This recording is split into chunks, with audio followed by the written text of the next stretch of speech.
Today's 6 p.m. segment is about enraging feminists. We have this clip from a young woman who talks about how she works full time and she can barely afford her rent. Now, there's a lot to break down in what's wrong with not just many of these women who are upset about this, but just Gen Z in general.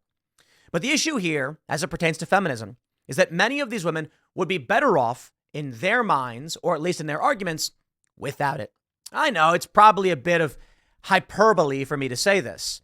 I think that if we did not have feminism, if we did not have women in the workplace, and we had social media, you'd have a lot of women saying things like, I don't want to be home all day. I want to contribute. I want to go work. And then we'd talk about how maybe we should allow that. So I don't think that this one video, this one woman, and the many videos we've seen of this are completely indicative of, feminism being bad outright. But I think the problem is the extremes in one direction or the other. Why can't this woman acknowledge perhaps she would be happier if she got married and was a homemaker? She would then not have to work as much. She would have split rent with a man she was with. They'd have a family, and together they could form a better life. The crazy thing is, never in human history have people lived alone. It's wild to think that there are people who are like, why can't I live alone? Worse still, this one's going to pour water all over the left and the right, I guess. She lives in a 2-bedroom, like by herself. Like, what are you doing? Get a studio apartment if you live by yourself. But I do think this video is interesting because we've got so many young people who are like, I can't do this. I can't afford this. And so the question becomes, what can they do? Who are these people? Why do they feel this way? And what component is, and how much does feminism play a role? Let me play this video for you.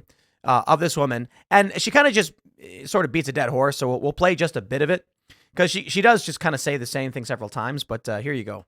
Why is it that I have to work 40 hours a week just so I can have a place to live? 40 hours a week makes me $2,000 a month, and my rent is $1,660. So I work 40 hours a week so I can have a 2-bedroom apartment. Oh, let me stop right there. Why? Man, dude, look, a lot of people are commenting on this video and they're being like, we got to make more money. You got to increase the minimum wage or whatever. And it's like, that doesn't solve any problem. The problem right now, supply and demand, it is massive. Okay. A lot of people want places to live. There are not that many places to live. So this means there's going to be more expensive, bigger apartments and cheaper, smaller apartments. But when we bring in a mass influx of criminal aliens and illegal immigrants, then they're going to need places to live too, which will drive the prices up as you and your cohorts compete for a place to live. Sorry, that's the way it is. But how about this? I know it's really simple. Stop living in a 2-bedroom. In fact, get a 1-bedroom, get a studio. And if you have a 2-bedroom, rent the other room out, cut your rent in half. I mean, that's fairly obvious, right? And an extra $300 a month. Like, it doesn't cover my phone, internet, food, So not only do I not have any extra money, but just working makes me so exhausted that I don't have time either. Like, I get off work at 5:30, come home, and I'm just so tired. I'm so tired that, anything that I need to do outside of work, I then just push off to, the weekend. And I'm like, I'm just too tired to do this after work. I'll wait until Saturday. So then I end up with so much to do on the weekend that ends up having to be split into 2 days. So I have to do stuff on both Saturday and Sunday. All right, let's go for it. I have a solution, young ma'am. Get married. I guess the challenge is right now, you've got these competing right-wing, sort of views on marriage. And, I don't know if right-wing is the right way to say it, but you have the Ben Shapiro narrative of get married, have kids. But then you have the, red pill sort of right wing. I mean, they're not woke and they're not leftists being like, yo, the system is completely broken. Feminism has destroyed this. And there's no incentive for dudes to get married anymore because you have nothing but risk and no upside. And it's like, wow, don't live in cities. Get away from cities, find a nice rural countryside and go to church. You know, it's funny. Like, I'm not Christian. I'm not. But like, the logic is plain and simple. A Christian guy who has like a sense of duty and morals is going to be a better husband on average than your urban feminist liberal guy who's going to be like, I can do whatever I want. Look, I'll be honest. You're going to find a bunch of Christian guys too who are going to beat their wives and be really awful people. I'm just saying there's a tendency. And if you're a guy and you want to find a woman, then finding somebody who feels they have a moral duty to this world and to a higher power, you're likely going to be better off. Now, for this young lady, have you considered marriage? Now, hear me out. You find a good guy. He's talented, successful. He makes good money. And he says, you know, I make enough. You don't need to work if you don't want to, if you're willing to help me in my life. And that is, the guy says, I'm going to go off and fight wild bears and boars and bring back the meat, the bacon, as it were. And you make sure that we have a comfortable place that we can share together and help prepare food so that after I'm tired from hunting wild boars, I can then eat. You take care of the cooking and the cleaning. I'll take care of the work. You don't have to do that. I actually think it's great that we have opportunity for women and anybody to choose the path they want. I'm fairly libertarian. I do absolutely love the cringe fake outrage from the left where they're acting like I'm some kind of trad con or whatever, because I've been like, perhaps this woman would prefer to have a husband and be a stay-at-home wife, not even a mom necessarily. Here's another solution. It is downsize. But more importantly, there is an existential problem with things like this. Why do you hate work? What are these things you want to do? And here's where I think we're crashing into two problems. One with infantilism and feminism. Shout out to our good friends Vosh and Anna Kasparian, who've completely misrepresented my views because they're grifters and they lie. It's what they do. They attach my name to their videos because it'll get more clicks if they do. Congratulations. I'm glad my name is valuable. And so there's a clip where like some Republicans wanted to make it so that 16 and 17-year-olds can work 30 hours a week if they want and work late. And I'm like, I had this like half joking tweet where I said, yes, the kids need jobs. Let's get our kids back to work. And it's like a half joke. So they decide to take this because they know it'll generate attention or whatever, or they think it will. I don't know. And then misrepresent what my position is, arguing that, you know, Republicans want children working in factories because it then, you know, makes them more money. Like, I never said kids should work in factories or anything like that. But what happens is like Vosh, for instance, leftist, will take my name, attribute all of the child labor arguments to me when I had one simple argument, and that is kids should do chores. That's my argument. Like, if you're 10 years old, you should be taking out the garbage and you should be like helping your parents at their family business. That's kids having jobs. You should have a paper route. You should mow lawns or shovel snow, depending on where you live. I don't know. What do they do in Florida? You know, they don't got snow or fall. So what do you like, chase lizards or something? Like, oh, you got lizards in the yard again. You got to get them out or pick up the coconuts. I don't know what you guys do down there. My point is, kids should not be working in factories or mines or dangerous industrial settings, but they can help around the house and the mom and pop shops. They can help around the neighborhood and do these simple tasks. Get kids familiar with risk, reward, and labor.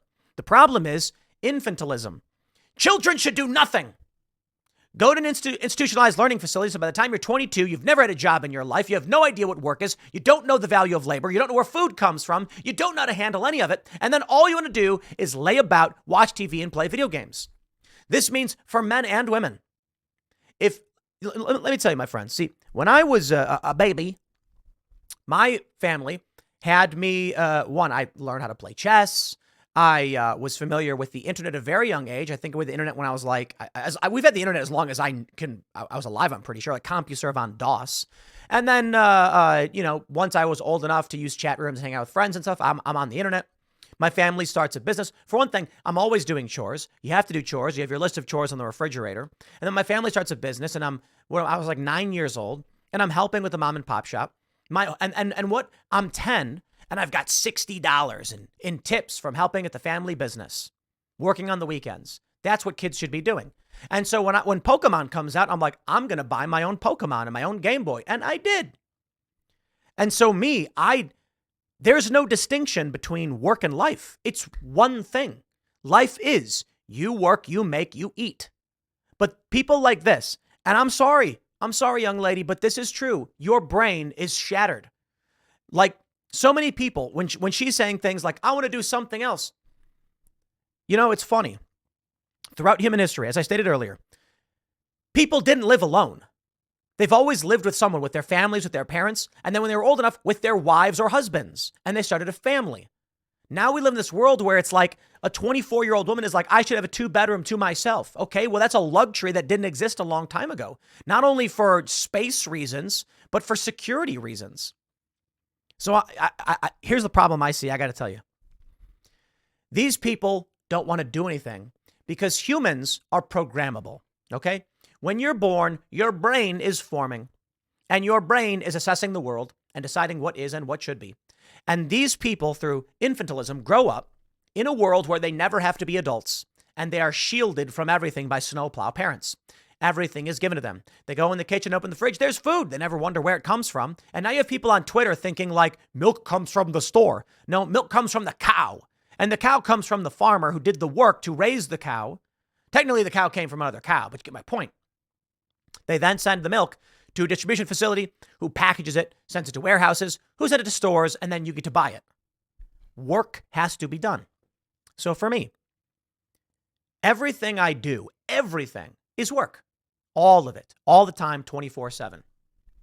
I wake up, the world that I see and the things that I read, work. I talk about it. Here we are. We have a show. We have a segment. Exercise. I skateboard. Not so much rollerblading these days, but I've been rollerblading longer than I've been skateboarding, but skateboarding more seriously longer than I've ever rollerbladed. Play music. I don't just say, I'd like to sit down by myself and play the guitar. I think I want to write a song, record it, and sell it. When I skate, I want to have fun, film entertaining content, and distribute it. That's all work. I don't understand how there could be, I do get it. But I cannot relate to this idea of sitting around and relaxing. I despise relaxing. I don't know what that means. Perhaps I can argue after I skate for the day and I slam a protein shake and sit down for about an hour or so, scrolling on my phone and reading the news, that's me relaxing. You know how I relax? Like playing poker or something on the weekends, which still we are preparing a poker show because it's all work. Everything I'm doing and everything I'm learning can be translated into something of value. What is it, ma'am, that you want to do in your free time that cannot translate properly? I get it. Not everybody knows how or has the means to turn their passion into work. But my point is not so much that. It's that my whole life, work was life, life is work. It's like, that's what I do. I've never had this moment where it was like, I felt forced to do things. Everything was always an opportunity and was always a path to success. I worked for the airport. I worked at O'Hare. I worked not for the airport, but I worked at O'Hare. I worked for American Eagle Airlines. And I was like, that's what I do. And then I would do anything else when I could do anything else. But more importantly, if I wanted to do something, sleep on a couch. Perhaps the issue is women don't want to live that way. You know, women want to have their own bathrooms. That I get. Don't want to sleep on couches. Totally get it. Then you're going to have to figure out what you can and can't do. Let me play more from her. So then I don't get a day off. I don't get a day to relax. I don't get to decompress. So it is really like working 7 days a week, constantly. Yeah. And I don't want to do that anymore, right? Like, I don't care how poor and miserable I would have to be. But I literally can't have a place to live without this. That's right. Because someone has to build the place to live. There's this Instagram channel that I've been following. I think it's called Decaying Midwest. Let me make sure I get it right because they deserve a shout out. I think it's, I want to make sure I get their name right. It's a fun channel. It's an urban explorer. And let me see if I can find this. Yeah, Decaying Midwest on Instagram. They got almost 1 million followers. It's an awesome channel. The crazy thing is, they posted one where they're like, we went to Michael Jordan's house. It's for sale. And it's crazy. You watch these videos and you're like, everything's falling apart. Humans must maintain these things. It is brutal.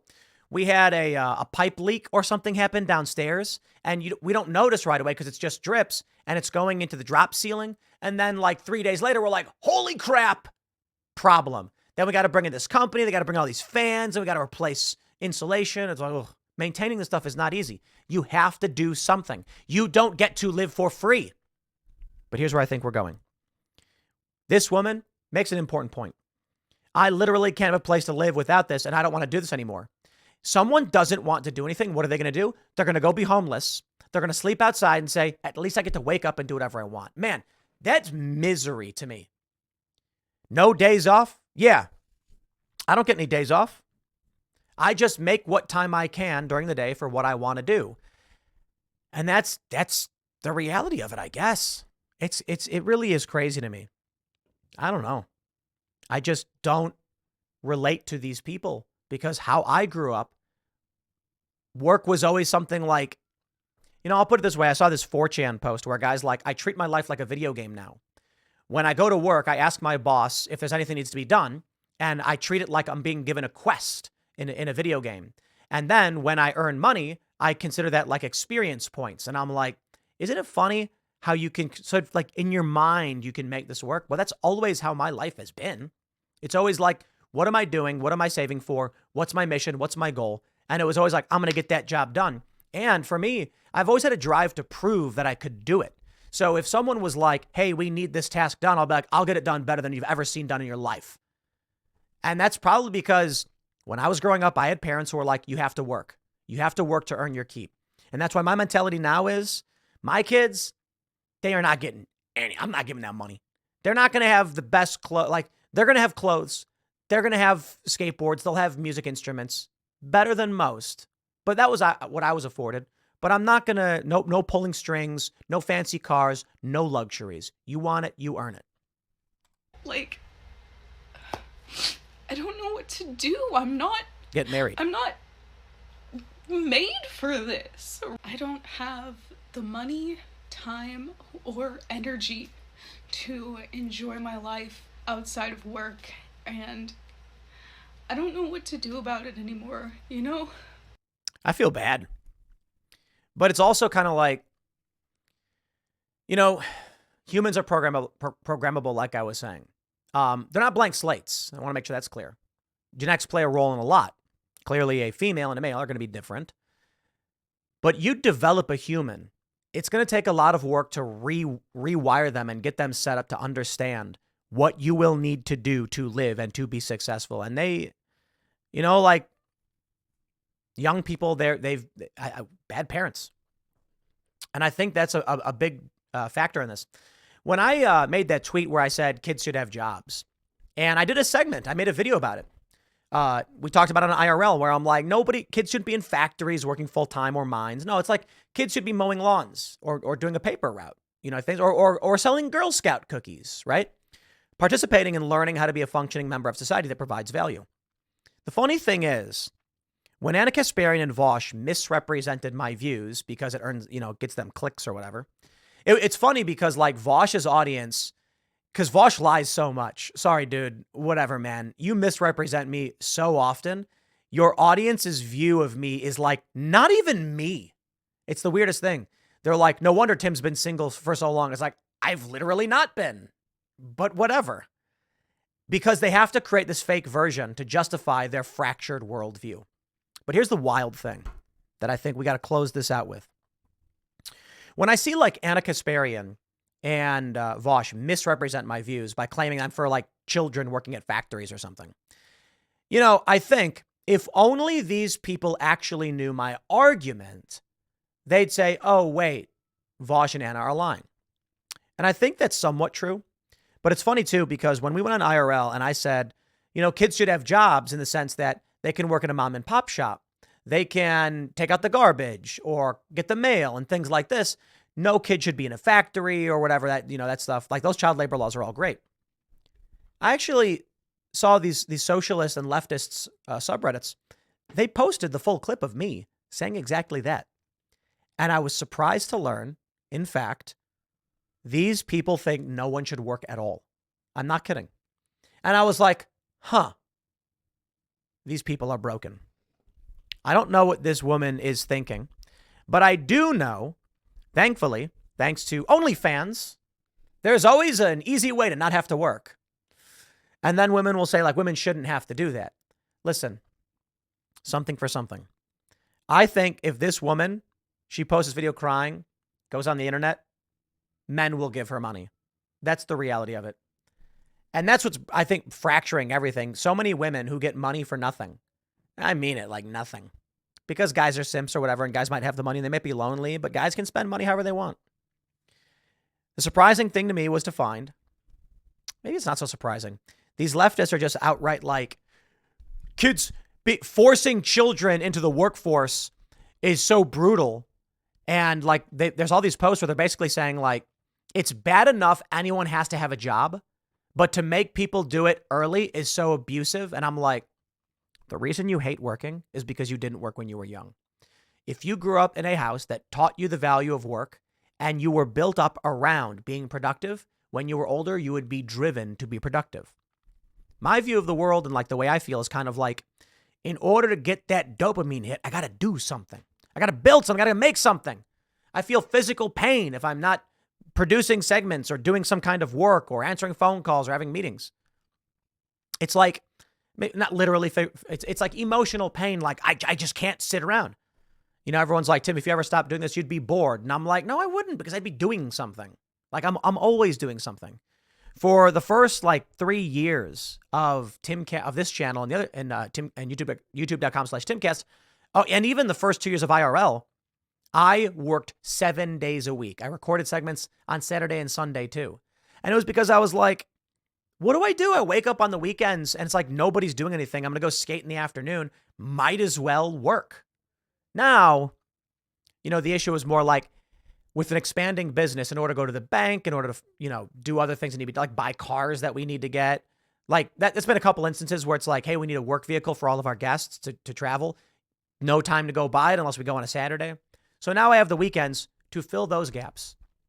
And now as I'm getting older, I'm like, save a bunch of money, worked really, really hard, long-term gains, sacrifice in the short term, have some money saved up. And now on the weekends, we can spend some time to relax a little bit. And I stopped producing those segments. But for many of these people, I will admit, yeah, it's not been good. It's not been fair. Illegal immigration is destroying everything for you. You should inherit better, not worse. However, young lady, a 2-bedroom apartment. You're willing to be homeless, throw it all away? Get a bachelor economy apartment in a small town that's going to cost you $300. And then you can share a shower, but at least you don't got to work as much. As to the feminists, you know, there is a portion of women who, perhaps her, would be very, very happy to know that there was a man who was doing the work she didn't want to do. The man happy to do the work. And then he comes home and says, I'll take care of the rent, but it would be nice if you could do something for me in exchange. And she's like, I will make food. We will hang out and watch movies. And the place we live together will be clean.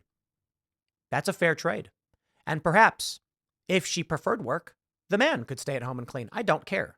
The point is this, for her specifically, she doesn't want to work. It's too much. Find someone who will provide something of value for them, whatever it may be. Maybe it's a family. Maybe it's a guy who says, look, I want kids.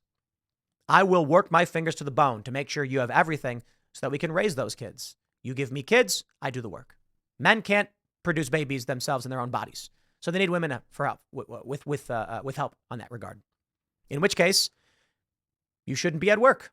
Stay home, relax, no stress. I'll take care of everything. If that's not right for you and you don't want to have kids, you don't want to have a family, downsize your apartment. All right, you get it. I'll leave it there. Next segment is coming up. It's going to be Timcast IRL. YouTube.com/TimcastIRL. Thanks for hanging out, and I'll see you all then.